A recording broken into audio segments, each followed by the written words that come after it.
Today, I went to my local TCG store and bought a classic 1998 Game Boy Color. A handheld game console so old it still required batteries to turn on. Alongside this, I bought Pokémon Red, the first ever Pokémon game released in the USA and the UK. When I turned the Game Boy on, I was pleased to see it was working, but I did have a few issues to begin with.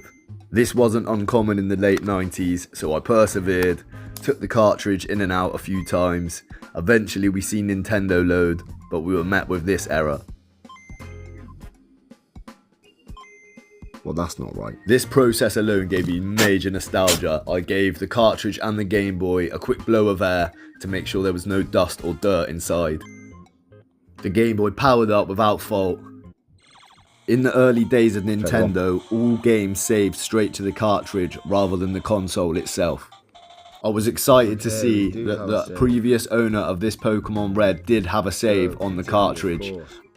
This meant that I could continue their game and check out the Pokémon that they had caught and were using to play. This game is so old that you can't even run. Running shoes were not introduced in Pokémon until the third generation with Pokémon Ruby and Pokémon Sapphire. This meant that in Pokémon Red, Blue and Yellow, you could only walk other than riding your bicycle in select areas. So after a few seconds of walking around, I fired up this person's Pokemon inventory to take a look at what Pokemon they had. They were clearly a massive rap fan. All their Pokemon were named after hip hop artists Tupac, KRS-One, Biggie, Method Man, Eminem and Jay-Z.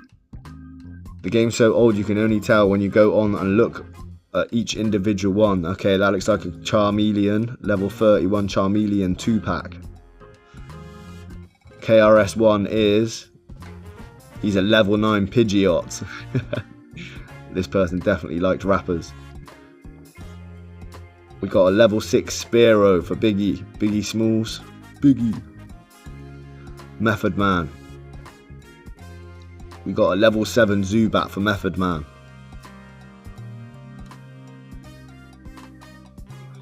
Eminem is a Geodude. A level 11 Geodude. And then Jay-Z. As you can see, Game Boys were not backlit in the late 90s, meaning it was virtually impossible to play in the dark.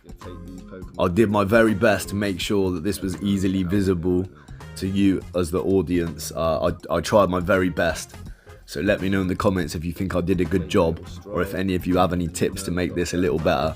So, after I checked out his Pokemon, there was only one thing left to do, and that was to walk into some long grass and take Tupac for a battle. It was obvious to me that whoever previously owned this had started a new game quite recently. It wasn't what I was actually looking for. I'm hoping to find another cartridge with an old save on from the 90s, maybe with some crazy high level Pokemon on. I want to see a Charizard at level 80 up. So my plan is to go back to these TCG stores, buy more game cartridges until we find a save that's from back in the day and that has some amazing high level Pokemon on. If that's something that you think you would like to see, drop a like, drop a comment, subscribe to the channel. It's PokiDonnie, I'm out.